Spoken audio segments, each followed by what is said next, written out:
You want to launch your product in the US? Well, you have probably heard about the FDA. If you have already launched your product in Europe, you may know that the cosmetic regulatory requirements are quite different between the FDA and the EU system. In this video, we will talk about actually what the FDA controls, which ingredients are absolutely no-goes, what you need to put on your labels, no marketing, no fluff, just actually practical information that you will use. So first, let's talk a little bit about the FDA. The Food and Drug Administration works within the cosmetic world. Unlike the skincare that you want to use in Europe, the FDA doesn't really need to approve your formula before you launch it on the market. That's a big difference between the two. With one exception, which is actually the color additive, this need to be approved. This means that you can both develop and launch way faster than in Europe, but it also means that you will be 100% responsible for any safety issues. Freedom with responsibility. So what does it mean for you that want to develop a cosmetic product? Well, no pre-approval for launch, but it's a good idea to register through the Voluntary Cosmetic Registration Program. It's free and it will actually build credibility. There is no prerequisite except the color additive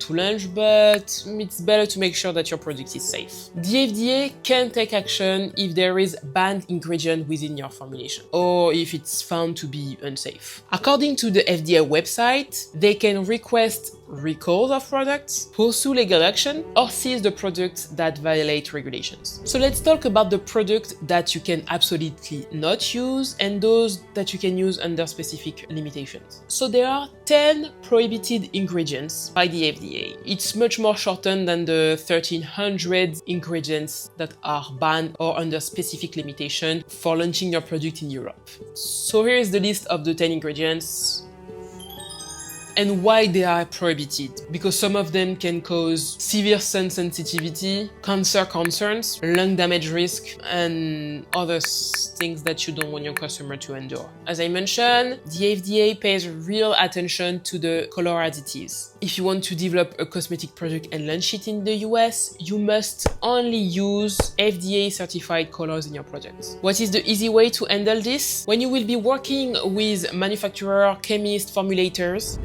specifically ask for FD&C colors for food, drugs, and cosmetics, or DNC colors, or external DNC colors for external use only. And always double check that the colors that you want to use are allowed for your specific product type. Because, for example, some colors may not be allowed if you want to develop a product that will be applied around the eyes. Other ingredients to watch. Cold hair dyes need specific warnings. Or for example, if you want to develop a sunscreen, you have to know that in the US, sunscreen ingredients can make your product an OTC drug, an over-the-counter drug. If it's the case, there are much more regulations that you will need to comply to, and this is completely outside of the cosmetic environment. Yes, you can launch quite rapidly in the US, but if you want to make things right, remember to put the right information on your product labels. So your ingredient list needs to follow these rules. Use INCI names for your ingredients. List the ingredient in descending orders, most to the least, for anything that is above 1%. And after that, for the ingredients that are less than 1% of your formulation, you can use any order. Colors actually may be listed at the end with the mention may contain or plus/minus. Fragrances in the ingredient list instead of listing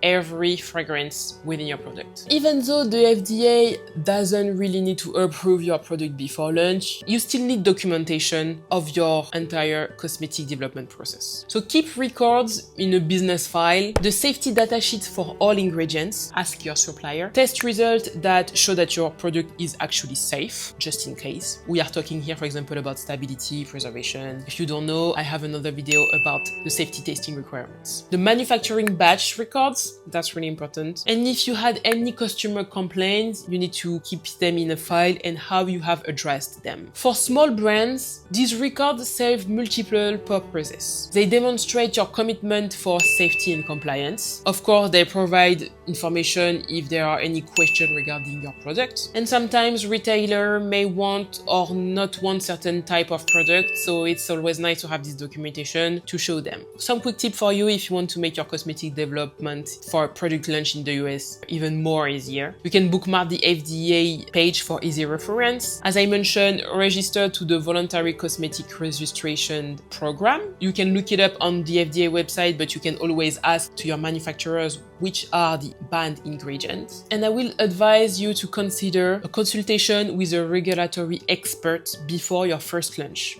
I'm sure it's worth the investment. If you want to see how easy it is for you to launch a product in the US compared to Europe, watch this video.